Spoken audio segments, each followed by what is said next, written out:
Kita akan merenungkan kebenaran firman Tuhan dari doa dan misi. Saya berpikir beberapa minggu yang lalu kita berbicara juga tentang doa dan misi yang ada. Saya bilang, bagaimana? Kemudian saya teringat bagaimana, saya ingat juga Bapak Ibu di tempat ini mungkin juga sudah pernah mengikuti. Tapi saya nggak tahu ikuti semua atau tidak. Tapi ini salah satu bagian dari pelatihan yang disampaikan pada saat itu. Doa dan misi. Ada silakan pertama. Di dalam Injil tidak ada catatan bahwa murid-murid berdoa. Hanya kalau kita melihat pengecualian di dalam Lukas 22 ayat 39 sampai dengan 46, itu pun ketika Tuhan Yesus dia ditangkap di Taman Getsemani, kemudian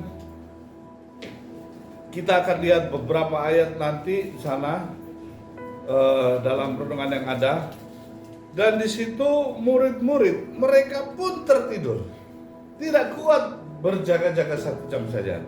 Tetapi di dalam Lukas 22 ayat 39 sampai 46 itu berbicara bagaimana Tuhan Yesus dia menghadapi pergumulan yang begitu besar sebelum Tuhan Yesus ditangkap. Karena dia tahu. Kalau kita kan nggak tahu yang ke depan terjadi apa. Tapi Tuhan Yesus tahu. Setelah ini dia akan disiksa, dia akan dipukuli, dan juga dia akan dibunuh. Dan dia akan menghadapi pergumulan itu. Dan di Taman Getsemani itulah dia semakin datang kepada Tuhan. Dia datang kepada Bapa, maka dia semakin giat berdoa di dalam kesungguhannya yang ada. Bapak Ibu yang dikasih oleh Tuhan, ketika Tuhan Yesus dalam pergumulan semakin dia berpeluh, walaupun dikirim malaikat, kalau kita baca di bagian, malaikat dikirim kemudian untuk menguatkan Tuhan Yesus. Ketika malaikat pun dikirim sudah menguatkan, malah di situ dia berpeluh dan keluar darah. Bapak Ibu yang dikasih oleh Tuhan Yesus Kristus, ini jelas kalau kita melihat sana sama-sama.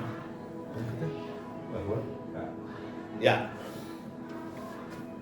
Yang A, itu kita melihat kehidupan doa yang dicontohkan oleh Yesus tentu telah menarik perhatian para murid, dan mereka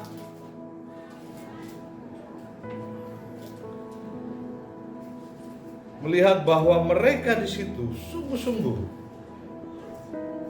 belajar dari Tuhan Yesus. Namun kita melihat Yesus berdoa, Yesus memiliki teologi doa dan praktek doa yang kuat. Jadi berbicara doa bukan hanya sekedar orang ngomong. Saya buka-buka di dalam bahan Kairos itu, dan saya temukan juga kemarin bahwa kesaksian seorang ibu, dia menyatakan bahwa bagaimana kehidupan doa kita. Kehidupan doa kita apakah hanya sekedar, kalau dia katakan hanya sekedar ngomong, yuk kita berdoa yuk. Apakah kehidupan doa kita itu menjadi gaya hidup, lifestyle kita, gaya hidup kita itu ya dengan doa. Yesus memiliki teologi doa dan praktek doa yang kuat. Mari kita lihat di dalam Markus 1 ayat yang ke-35.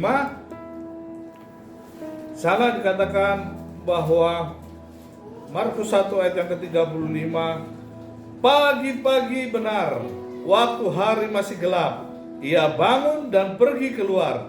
Ia pergi ke tempat yang sunyi dan berdoa. Pagi-pagi benar.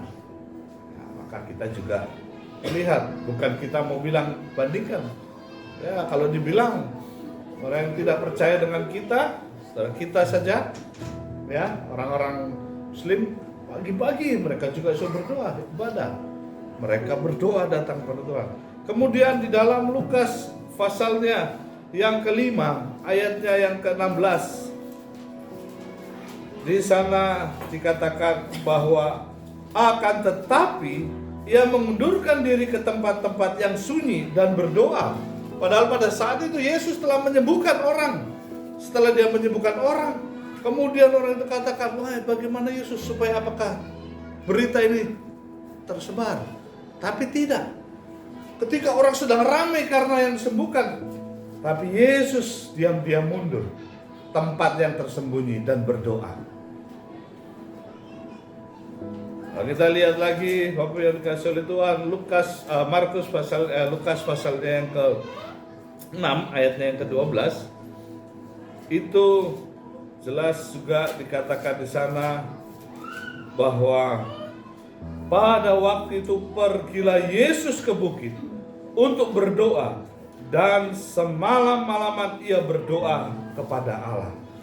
Bapak, Ibu yang dikasih oleh Tuhan, ini Yesus memiliki satu teologi. Kalau dibilang teologi doa, teologi itu berarti dia mempelajari, dia mengetahuinya.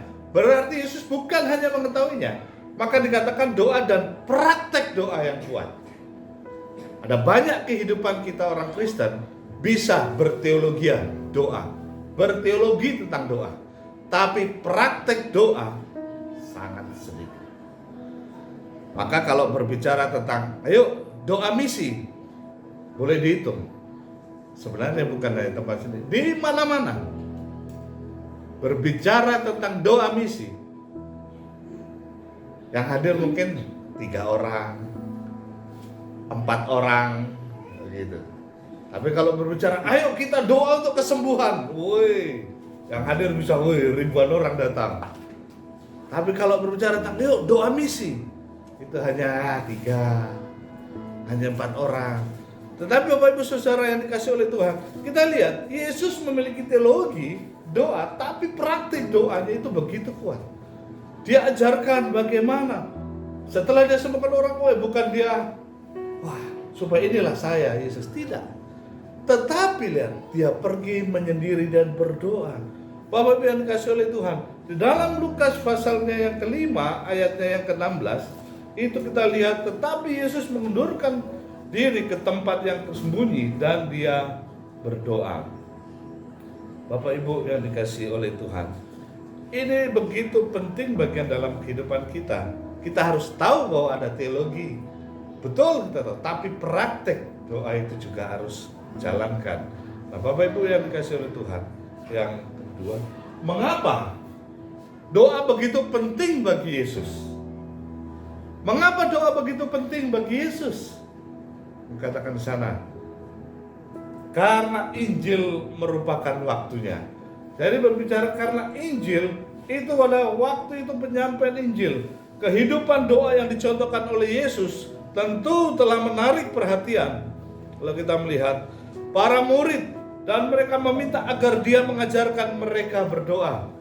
Lukas 11 ayatnya yang pertama. Kalau Lukas 11 ayat yang pertama, itu kita lihat murid-murid minta supaya Tuhan ajarkanlah kami berdoa. Tapi lihat Bapak Ibu yang dikasih oleh Tuhan, pada suatu kali Yesus sedang berdoa di salah satu tempat. Pada suatu kali Yesus sedang berdoa di salah satu tempat. Ketika ia berhenti berdoa, berkatalah seorang dari murid-muridnya kepadanya. Bukan Yesus yang dia panggil, tetapi berikut yang dipanggil, Tuhan, ajarilah kami berdoa. Saya coba lihat, kenapa kok dipanggil bukan Yesus dan tidak ditulis Yesus, tetapi di situ dipanggil. Ini Lukas memanggil, Tuhan, ajarlah kami berdoa. Jadi kata Tuhan itu, saya lihat di dalam bahasa Inggrisnya itu dipakai kata Lord. Jadi kalau bangsawan-bangsawan yang ada di Inggris itu kadang dipakai, my Lord. Mereka ada diberikan gelar bangsawan khusus. Buat orang yang sangat lebih tertinggi, yang paling tinggi. Dan disitu katakan, dia Tuhan ini bukan karena Yesus Allah, tetapi dia betul-betul Allah. My Lord. Kalau kita ketemu dengan para petinggi yang ya Tuanku. Bapak Ibu yang dikasih oleh Tuhan, maka Yesus itu menarik perhatian para murid sehingga mereka melihat, kenapa Yesus juga begitu ya berdoa. Ada praktek doa yang dilakukan, maka mereka minta untuk diajarkan. Kemudian memungkinkan juga bahwa Yesus memasukkan doa dalam pengajarannya, ketika dia berbicara kepada mereka selama 40 hari tentang kerajaan Allah setelah kebangkitannya. Karena hal pertama yang mereka lakukan setelah kenaikannya adalah mengadakan pertemuan doa. Kalau kita baca itu Kisah Rasul 1 ayat 13 sampai 14. Di situ bagaimana diceritakan mereka sungguh-sungguh datang, kemudian mereka berdoa. Mereka terus berdoa. Di dalam Kisah Rasul 1 ayat yang 13 sampai dengan 14. Setelah mereka tiba di kota, naiklah mereka ke ruang atas. Ini murid-murid, rasul-rasul yang ada. Mereka menumpang ke ruang atas tempat mereka menumpang. Mereka itu ialah Petrus, Yakobus, Andreas, Filipus dan Thomas, Bartolomeus dan Matius, Yakobus bin Alfeus dan Simon orang Selot dan Yudas bin Yakobus. Mereka semua bertekun dengan sehati dalam doa bersama-sama dengan beberapa perempuan serta Maria ibu Yesus dan dengan saudara-saudara Yesus. Bapak Ibu yang dikasihi oleh Tuhan Yesus Kristus. Karena mereka tahu bahwa harus ada kesehatian. Kemudian mereka naik satu rumah, mereka sama-sama berdoa. Nah, Bapak Ibu yang dikasihi oleh Tuhan Yesus Kristus, maka kita melihat doa dan Kisah Para Rasul. Doa itu disebutkan 30 kali hanya dalam 28 pasal. Di dalam Kisah Para Rasul, doa disebutkan 30 kali dalam 28 pasal. Sebenarnya hal ini sangat kontras dibandingkan dengan doa dari para murid yang nampak di dalam kitab-kitab Injil. Kalau kita melihat berikutnya, mengapa gereja mula-mula begitu banyak berdoa? Pertanyaannya kita, mengapa gereja mula-mula begitu banyak berdoa? Gereja mula-mula, apakah karena itu merupakan waktunya mereka berdoa? Tapi memang kalau kita melihat gereja mula-mula, mereka terus dalam penindasan, di dalam penyiksaan. Mereka harus menghadapi tantangan-tantangan. Ya memang kalau kita lihat saat itu, kalau kita nonton tentang filmnya Rasul Paulus saja, mereka harus bersembunyi. Kemudian kalau mereka keluar, mereka ditahu bahwa orang Kristen atau pengikut Kristus, maka kemudian kepala-kepala mereka dijadikan obor, ya kan? Dijadikan obor jalan yang ada. Nah, maka kita lihat yang doa mendahului pencurahan Roh Kudus pada hari raya Pentakosta. Kisah Rasul 1 ayat 12 sampai 14. Sebelum tercurah, sebelum Petrus berkhotbah, 3.000 orang percaya. Mereka berdoa sebelumnya.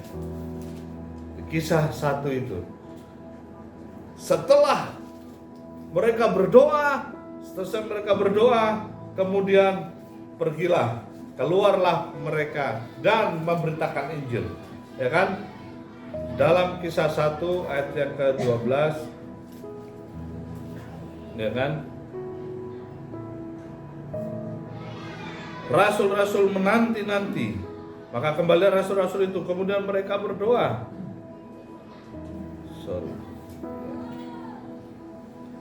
Kita lihat, kemudian setelah itu berikutnya di mana Petrus doa mendahului penyataan tanda-tanda dan mujizat-mujizat. Kisah 4 ayat yang ke-29.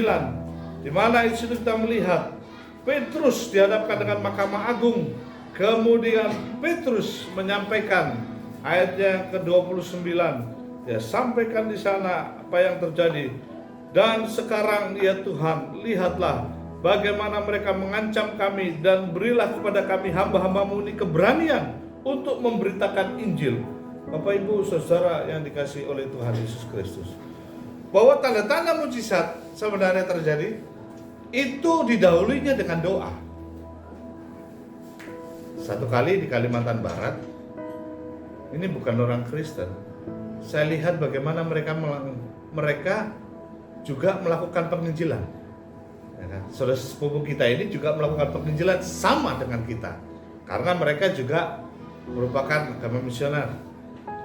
Jadi mereka juga harus melakukan penginjilan. Ketika di bis, saya lihat, yang satu ngobrol dengan satu bapak. Tapi temannya yang satu itu di belakangnya berdoa terus. Wah, dalam pengertian, wah, saya lihat, wah, ini memang. Jadi pergi dua orang, yang satu mulai masuk ngobrol tentang bagaimana penginjilan. Ini bukan orang Kristen, tapi yang satu bahkan dia mulai berdoa. Terus saya lihat, oh begini rupanya. Tapi Bapak Ibu Saudara yang dikasihi Tuhan Yesus Kristus, memang dalam cara-cara segi penginjilan pun sama. Kalau kita pergi, biasa kami turun juga, misalnya dua orang, kemudian ngomong, saya mau ngobrol dengan Bapak itu ya.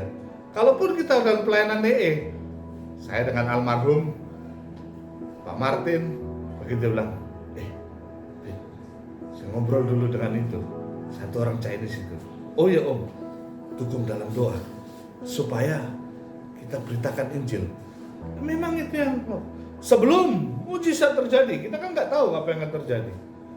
Tetapi doa, kita lakukan doa sebelum kita pergi warawali, kita berdoa. Nah, setelah itu yang terjadi, itu mujizat yang Tuhan buat. Bapak Saudara yang dikasihi oleh Tuhan, kita lihat bahwa doa mendahulunya mujizat bebasnya Petrus dari penjara. Kisah 12 ayat 5 sampai 7. Lanjutnya, Fen. Di mana Petrus pada saat itu ditangkap di belenggu. Tetapi lihat, orang-orang jemaat yang berada di rumah, mereka berdoa untuk Petrus. Dan apa yang terjadi? Nah, kita baca Kisah 12 ayat 5 sampai dengan 7. Nah, malamnya terjadilah gempa. Tapi itu didahului oleh apa? Didahului oleh doa. Saudara yang dikasihi oleh Tuhan. Kemudian kita lihat doa mendahului pengutusan para misionaris pertama.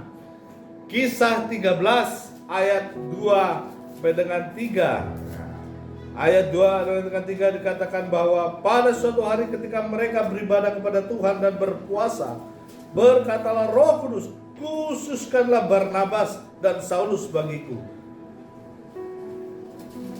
Ini yang ngomong ada Roh yang berbicara, khususkanlah Barnabas dan Saulus bagiku untuk tugas yang telah kutentukan bagi mereka.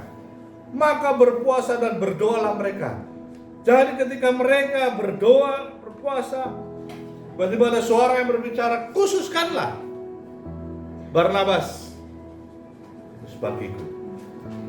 Sama dengan kesaksian pendiri PGLII, lalu bilang, ketika beliau sebelum masuk batu di dalam satu bulan, mereka berkumpul, para misionaris. Saya ingat itu ada beberapa misionaris dari luar, kemudian termasuk beliau. Mereka berdoa. Dan ketika mereka berdoa, Bapak Saudara yang kasih oleh Tuhan, di sana beliau mendapatkan satu visi, yaitu seorang anak yang terikat. Seorang anak yang hitam terikat dengan rantai. Wah, dia bilang. Kemudian beliau keluar dari kamar, itu di Nakajajar. Kemudian beliau keluar dari kamar, ketemulah dengan satu bapak juga misionaris yang ada. Kenapa Pak? Tidak, saya mendapatkan gambar. Saya juga mendapatkan gambaran itu. Yesaya 43. Bahwa bebaskanlah orang-orang yang terikat dengan belenggu yang ada. Wah, sama. Nah, pertanyaannya kan, ketika mereka berdoa, berpuasa, akhirnya dari situlah awal mula. Kemudian beliau mendirikan satu yayasan yang besar, YPPI, dan kemudian nanti berkembang dan mendirikan juga PGLI, ketua PGLI pertama yang ada, karena kan Bapak termasuk di PGLI yang ada di sana. Itu juga memang dimulai dengan doa yang ada. Mujizat yang begitu luar biasa. Dikatakan mereka sebelum mengutus, siapa di sana dikatakan ayatnya, khususkanlah Barnabas dan Saulus bagiku. Ya. Jadi murid-murid itu sebelum mengutus mereka berdoa. Hari ini pun kita masih bergumul dan berdoa. Lalu kita minta, kalau bisa Pak, sampai sudah kembali nih ke Makassar, Epon, tapi itu Tuhan memberikan. Tapi mari jadi bagian hidup kita yang kita terus gumuli dalam kehidupan doa dan misi kita. Kita minta siapa supaya Tuhan terus ada di Bodopi, ya kan? Apakah hanya Pak Pendeta yang berdoa sendiri, ya kan? Atau mungkin hanya berdua orang saja, Pak Yim dan Pendeta, tapi kita diminta. Karena kalau mari kita sama-sama kita doakan ini, sehingga nanti kita pasti Tuhan bilang, ini yang kita utus melayani di Bodopi. Mari kita lihat yang berikutnya, doa mendolai terobosan Injil ke dalam kelompok suku yang paling menolak pada generasi itu. Generasi pada saat itu kalau kita melihat Kisah Rasul 1 ayat 13-14 ialah orang-orang Yahudi. Tetapi sekarang kalau kita mau melayani masuk ke dalam satu daerah, ke satu tempat, pasti kita akan doakan tempat itu, suku tersebut, daerah itu. Kalau sekarang di Indonesia semua suku ya. Tapi sekarang tempat mana yang mau kita terobosan Injil masuk? Maka sebelum kita pergi lalu, kita sudah berdoa juga di sini, mendahului doa. Sebelum kita pergi ke sana untuk mencari lokasi dan sebagainya, kita terobos dengan doa terlebih dahulu. Bapak Ibu Saudara yang dikasihi oleh Tuhan, maka doa itu mendahului terobosan Injil sebelum berita itu disampaikan. Maka di beberapa ada satu persekutuan yang dulu saya buat namanya Penjala Manusia. Sebelum kita berkumpul menjala orang, bagaimana? Ya kita doakan.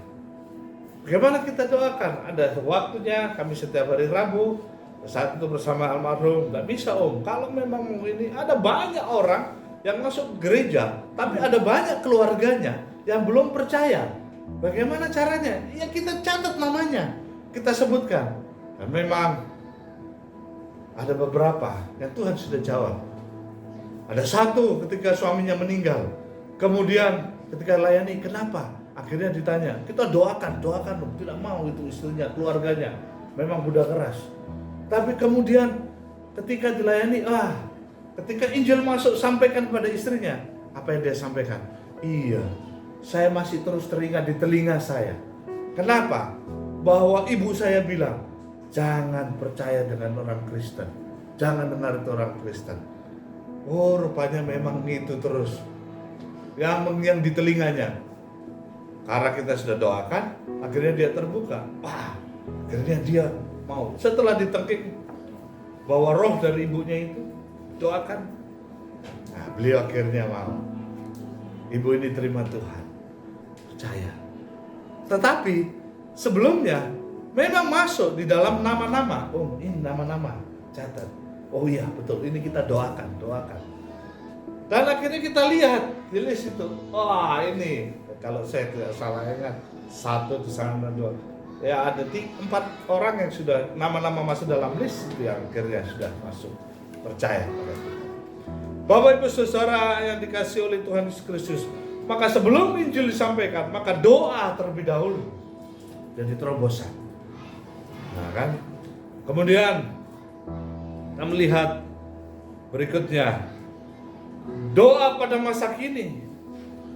Pengaruh doa pada masa kini.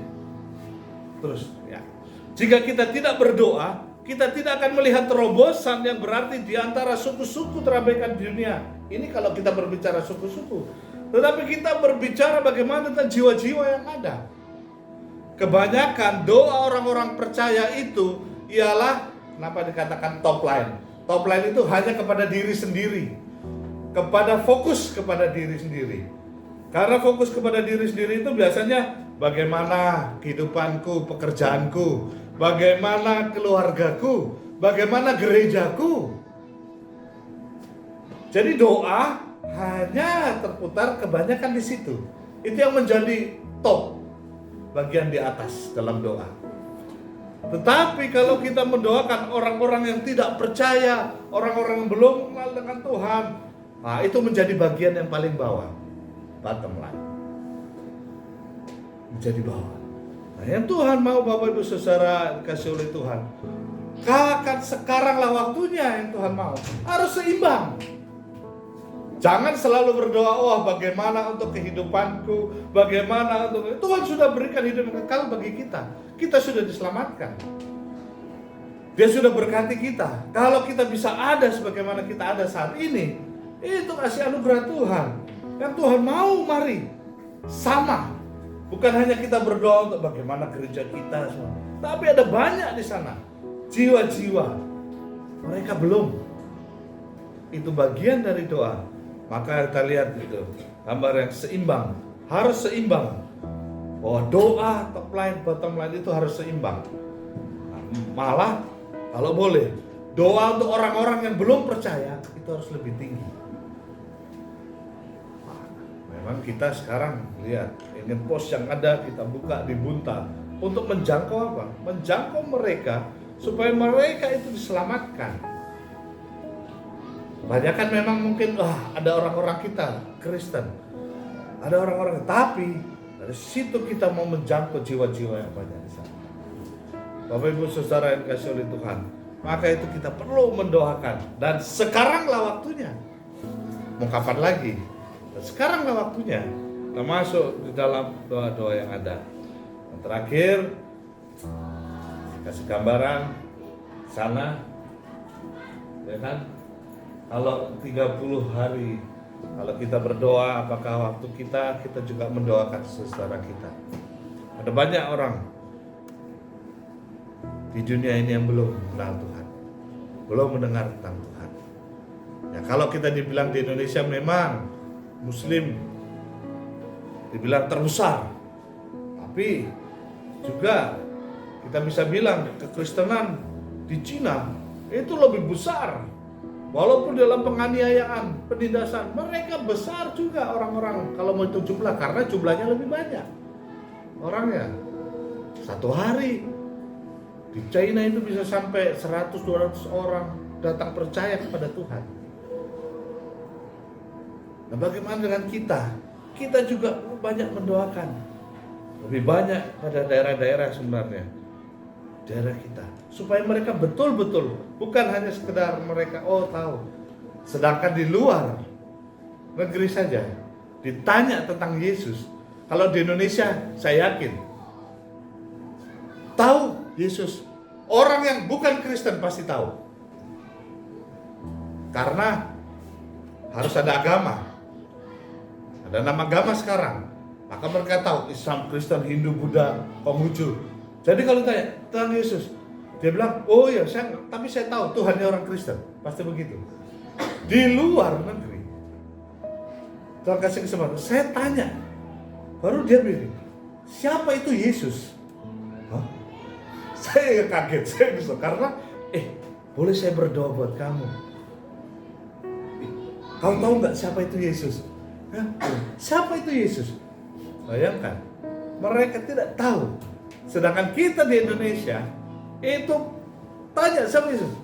Paling orangnya orang Kristen. Walaupun dia bukan orang Kristen, tapi di luar ditanya siapa Yesus? Tidak tahu. Bapak Ibu Saudara yang dikasih oleh Tuhan, sinilah kita minta, mari waktu kita diberikan 30 hari, 31, tapi 30 ini hari demi hari. Apakah ada waktu kita juga doakan? Memang kita berdoa bagaimana pekerjaan kita, bagaimana Tuhan berkati usaha, bagaimana anak-anak kita. Tapi Tuhan minta seimbang. Mari kita juga bagaimana kita mendoakan orang-orang yang tidak percaya.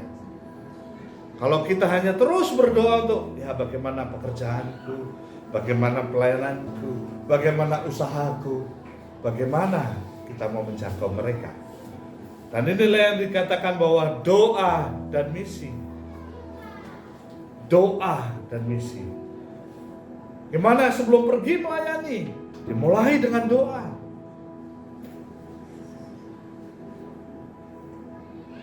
Saya mau minta, maka kenapa saya ingatkan Pak Melki, Saudara Melki. Tulis Melki nama-namanya. Doakan. Itu jadi list.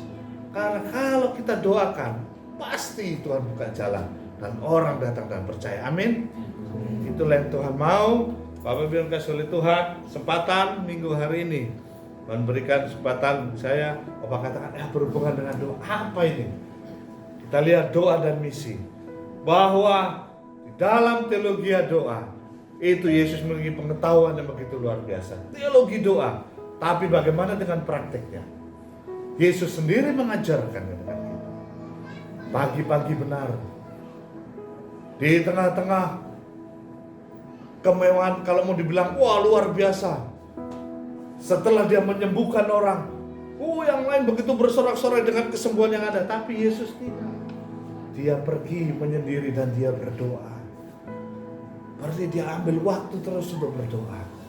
Nah, ini mau diajarkan kembali bagi kita. Mari kita tahu tentang teologi doa yang Yesus ajarkan. Tapi kita belajar dari Yesus. Yesus saja melakukannya. Ya, bagaimana dengan kita? Masa kita nggak melakukannya? Mari, ada banyak pergumulan, ada banyak juga yang kita mau dalam gereja kita, ya kan? Pelayanan yang luas, nah, kita buka yang ada di Buntah, Kotopi. Tapi juga bukan hanya sekedar itu. Bagaimana kalau kita tidak berdoa, meminta kepada Tuhan, dananya melalui siapa? Maka itu akan terjadi mujizat-mujizat Tuhan yang ada. Tuhan boleh berikan dana, nanti Tuhan juga pasti berikan lokasi yang mana. Kalau kita mau mengutus utusan yang ada di sana, bagaimana kita hanya mengutus, kita tidak mulai dengan doa bahwa biaya yang diperlukan. Bapak Ibu yang dikasihi oleh Tuhan, seberapa kali saksikan karena saya mengalaminya. Kalau saya saksikan pada Tuhan, bagaimana ketika saya juga pada saat itu Tuhan berikan kesempatan untuk melayani Tuhan dengan biaya yang begitu besar. Dan tidak mungkin saya bisa melayani di kapal misi tahun 2006-2008 kalau bukan karena doa. Berdoa, akhirnya melalui doa maka mujizat terjadi. Sedangkan pada saat itu kesaksian Pak Pendeta, tahun itu gaji saya cuman tahun berapa itu Bapak? 2006. Gaji berapa? Hanya 600 rupiah. 600 ribu. Saya tiap bulan harus bayar 4 juta. Bagus saudara kasih oleh Tuhan. Tapi bagi Tuhan, kalau kita doa dan minta untuk pelayanan, pasti Tuhan berikan. Maka doa dan misi, kita bukan hanya bicara doa, tapi prakteknya harus jalankan. Memang berdoa, bro. Orang Kristen semakin banyak pergumulannya, semakin banyak berdoa. Tapi kalau sudah lupa, pergumulannya terselesaikan, lupa nanti berdoa. Jadi lebih bagus kasih pergumulan terus, kira-kira begitu. Ya kan? Ya lebih banyak pergumulan, masa kita berdoa. Saya memang Tuhan juga ajar, maka saya kembali terus datang pada Tuhan. Visya baru lahir, saya tahu dengan kesaksian Visya baru lahir, itu jantungnya bocor. Di KRC jantungnya bocor. Kemudian yang sama-sama lahir dengan Visya itu dokter katakan tidak apa-apa. Kalau dari kecil nanti dia semakin bertumbuh bisa juga tertutup. Nah, ada dokter di sini kan, betul ya, dokter. Bisa tertutup. Tetapi yang lahir sama-sama dengan Visya, besoknya meninggal. Wah, bukan begini kita. Biar memang betul semua sampaikan. Bisa. Nah, saya bersyukur memang pada saat itu. Dan Tuhan ingatkan, kalau ada uang, mungkin begitu lahir langsung kita bawa supaya kan orang kalau banyak uang bukan datang cari Tuhan terlebih duluan. Ya kan? Dia pasti cari dokter lebih dulu. Langsung bawa. Tapi memang tidak ada uang. Sudah, tumpang tangan saja. Kita berdoa. Karena kalau kita doakan bisa Tuhan terjadi. Dan saya mengimani, saya bilang dalam nama Yesus, Visya pasti akan sembuh. Nah memang saya doakan, mamanya bilang dan saya juga katakan dengan Visya, mamanya, pasti Tuhan jamah. Kalau ada uang, pasti langsung pergi ke dokter atau langsung bawa keluar. Dan memang tidak, kita doakan, pasti Tuhan jamah pulihkan. Ya, tapi memang begini juga dalam berdoa. Aduh, yang sama-sama lahir so meninggal ini, aduh bagaimana ini. Lihat terus tiap hari, lihat ini. Tapi akhirnya Bapak Saudara yang kasih oleh Tuhan, kesempatan 1 tahun, kemudian namanya berangkat ke Jakarta karena bawa oma untuk berobat dan visa dibawa. Dan memang saya meyakini bahwa itu tidak ada, pasti sudah tertutup. Dan ketika dibawa ke Jakarta, kemudian diperiksa, oh iya, tidak ada. Memang. Begitu kembali, sebelum berangkat itu periksa ke dokter Amsar. Tapi dokter yang pada saat itu visa lahir, dia periksa dan dia bilang itu jantung, jantungnya bocor. Kemudian 1 tahun sebelum berangkat ke Jakarta, dia bilang, nggak ada Pak, bukannya dokter yang, saya bilang, bukannya dokter yang bilang 1 tahun yang lalu bocor untungnya, tapi memang sudah tertutup. Dan ketika dibawa ke Jakarta, 1 tahun diperiksa dan sudah tertutup semuanya. Dan saya bersyukur bahwa itulah Bapak Ibu yang dikasih oleh Tuhan. Doa, kalau kita berdoa maka mujizat-mujizat Tuhan kita nyatakan. Ada banyak yang perlu kita doakan dalam pelayanan-pelayanan kita ke depan, ya kan? Maka yang butuhkan doa dan misi. Kita sudah utus utusan Injil, tapi kita masih butuh juga utusan Injil lain. Seperti disaksikan firman Tuhan. Mari sama-sama kita berdoa, minta siapa yang ditaruh di Bodoki, supaya di sana Tuhan taruh untuk melayani. Seperti Barnabas dan Saulus, Roh berbicara kepada yang berdoa, dan memang ketika taruh pelayanan begitu luar biasa Tuhan taruh. Mari dalam kehidupan kita diingatkan, mari doa bukan hanya menjadi teologi kita, tapi prakteknya mari kita praktekkan dalam kehidupan kita hari demi hari. Mari kita berdoa. Tuhan, terima kasih Tuhan berikan kami kesempatan belajar tentang doa dan misi Tuhan. Kembali Tuhan ingatkan bagi kami, bukan hanya kami sekedar tahu tentang berdoa, tapi bagaimana kami praktek doa seperti yang diajarkan oleh Yesus. Apakah kami hanya berdoa untuk diri kami, untuk usaha pekerjaan kami, untuk anak-anak kami, untuk gereja kami, tapi kami juga tidak berdoa untuk jiwa-jiwa yang ada di sana Tuhan. Mereka yang belum mengenalkan Engkau, mereka yang belum percaya tentang Engkau Tuhan. Dan oleh karena itu kami diminta, mari kami dalam keseimbangan doa kami Tuhan, untuk kami menjalaninya dalam kehidupan ini Tuhan. Biarlah Tuhan mampukan kami untuk kami menjalani hari-hari kami yang penuh doa. Jadikan doa itu menjadi gaya hidup kami Tuhan, di dalam mengikuti Engkau. Di dalam nama Tuhan kami Yesus Kristus, kami telah merenungkan akan kebenaran firman-Mu. Amin.